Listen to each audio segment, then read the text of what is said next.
হয়ে যাবে। এমনি আল্লাহ পাকের মায়ার দরিয়া থেকে এক টুকরা পানি, একটু পানি যখন জাহান্নামের দিকে ছিটাবে, ছিটাইতে দেরি হবে, আল্লাহর জাহান্নাম পিছনে পালাইতে দেরি করবে না। সুবহানাল্লাহ। সমস্ত আসরবাসী আমার লাগবে আল্লাহ,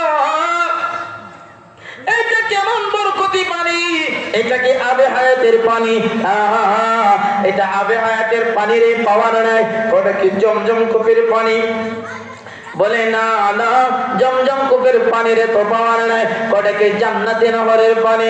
কয় না না, জান্নাতি নহরের পানির এমন পাওয়ার নাই, জাহান্নামকে জমায়া রাখবে।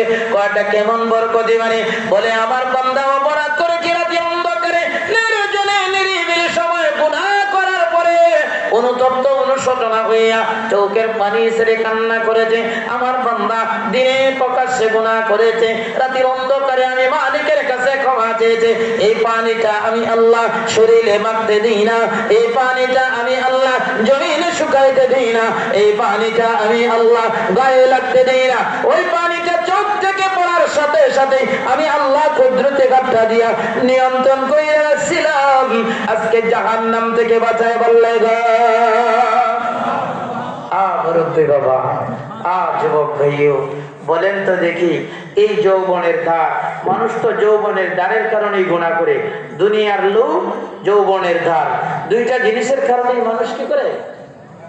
একটু আমার কথা বুঝেন, আপনারা বুঝেন? দুনিয়ার লোভ, যৌবনের ধার, এই দুই জিনিসের কারণে মানুষ কি করে? গুনাহ করে। গুনাহ করলে মানুষটার ঠিকানা কোথায়? গুনাহগার অবস্থায় যদি তওবা ব্যতি রেখে যদি মানুষটা মারা যায়, সে আল্লাহর জাহান্নামে যাবে। আল্লাহ আমাদেরকে জাহান্নাম থেকে হেফাজত করেন আমিন। মুরব্বি বাবা, জাহান্নামের কাজ করে মানুষ, এই কাজটারে মানুষ খারাপ চোখে দেখে। গুনার কাজটা সমাজের মানুষ ভালো নজরে দেখে না খারাপ নজরে দেখে? খারাপ নজরে দেখে। কেমন খারাপ নজরে? কয় গুনাহ থেকে বাঁচে মানুষ দেহের শক্তি দিয়া না কলবের শক্তি দিয়া? যদি বলেন, সবাই জুড়ে বলেন, গুনাহ থেকে মানুষ বাঁচে দেহের শক্তি দ্বারা না কলবের শক্তি দ্বারা? দেহের শক্তি যদি কলবের শক্তির চাইতে বেশি হয়, এই মানুষটাই গুনার সাগরে ডুবে। যদি মানুষটার দেহের শক্তির চাইতে কলবের শক্তি বেশি হয়, এই মানুষটাই তাহাজ্জুদের মুসাল্লায় দাঁড়ায় কান্না করে, 5 ওয়াক্ত মুসাল্লা বিছায় নামাজে জামাতে আদায় করে। সুবহানাল্লাহ।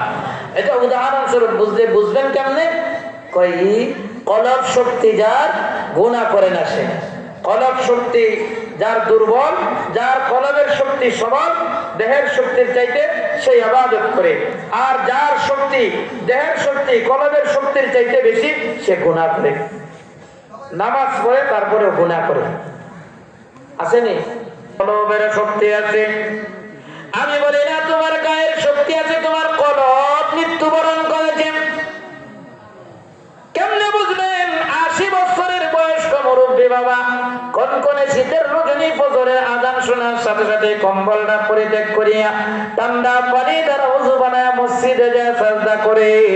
আর 30 বছরের নওজোয়ান বউরে ডাক দিয়া ফজরের আযান হইছে, ঠান্ডা বাইরে গেছে কম্বল দিয়ে। আসেনি? বলেন আসেনি? এই জন্য ছোট্ট একটা উদাহরণ দিলে আপনারা বুঝবেন। কারো যদি দিলের ভিতরে তাকওয়া থাকে, যুবকের দিলে যদি তাকওয়া থাকে, গুনাহ করতে পারে না।